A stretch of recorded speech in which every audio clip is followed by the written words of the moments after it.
قرآن مجید میں دو قسم کی آیات ہیں، ایک محکم آیات ہے، خود سورہ آل عمران میں اللہ فرماتے ہیں کچھ محکم آیات ہیں، کچھ متشابہات ہیں، یعنی کچھ کا معنی واضح ہے۔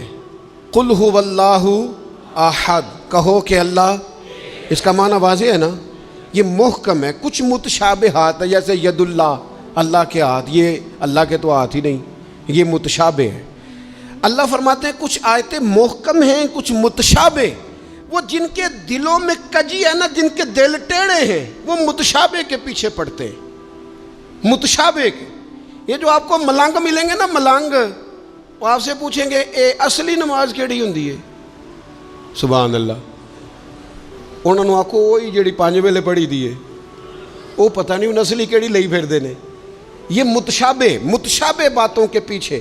اچھا، نبی پاک علیہ السلام معراج پہ گئے، سرکار نے واپس آ کے فرمایا چغلی کرنے والے کو یہ سزا ملے گی، معاذ اللہ زنا کرنے والے کو یہ سزا ملے گی، جو خطیب لوگوں کو تقریر سنائے خود عمل نہ کرے اسے یہ سزا ملے گی۔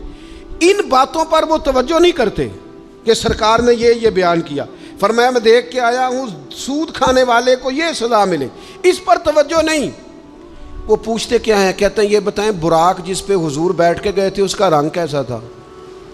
میں آپ کو راز کی بات بتاؤں، معراج میں کیا کیا باتیں ہوئی تھیں؟ او بھائی تو رہنے دے، تیرے پاس جو محکم باتیں ہیں تو ان پہ عمل کر۔ شریعت میں کچھ چیزیں واضح، مثلا ایک مسئلہ ہے، مسئلہ تقدیر۔ تقدیر پر ایمان لانا ضروری ہے، پر اس کی تشریحات میں نہیں جانا چاہیے۔ یہ تقدیر کا یہ مسئلہ کیسے ہے، یہ مسئلہ کیسے ہے، اس میں جانے سے نبی پاک نے منع کیا، لیکن لوگوں کو عادت ہوتی ہے وہ باتیں چھیڑنے کی جن کو چھیڑنے سے شریعت نے روکا ہے، وہ چھیڑتے ہیں۔ یہ آپ حدیث پاک سنیے، حضرت ابو ہریرہ رضی اللہ تعالیٰ عنہ ارشاد فرماتے ہیں ہم سب لوگ ایک دن بیٹھے تھے تو کچھ لوگ مسئلہ تقدیر پر بحث کر رہے تھے، سرکار تشریف لے آئے۔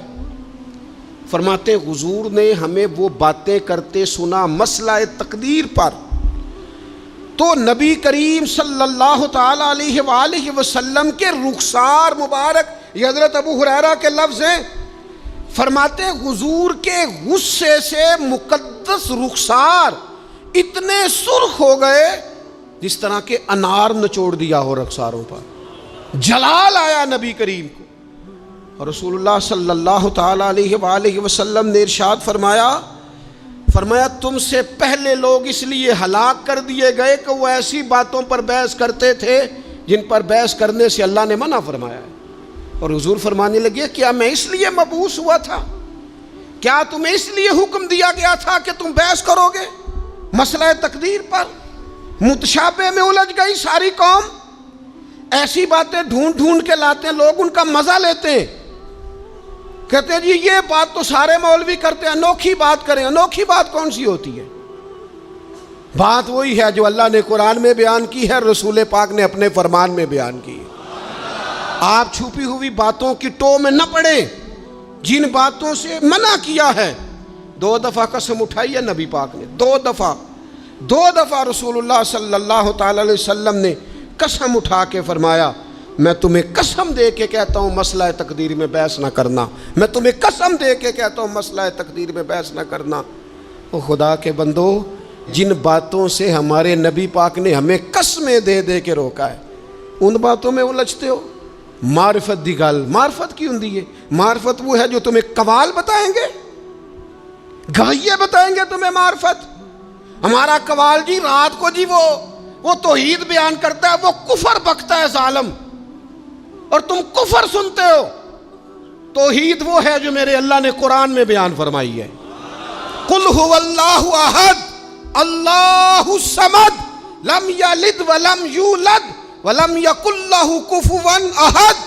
اللہ نے بیان کر دی ہے، کسی قوال سے سننے کی ضرورت نہیں ہے۔ اس لیے تصوف اور طریقت کی اصل کو سمجھے آپ، ہم ملنگوں سے باتیں سنیں گے؟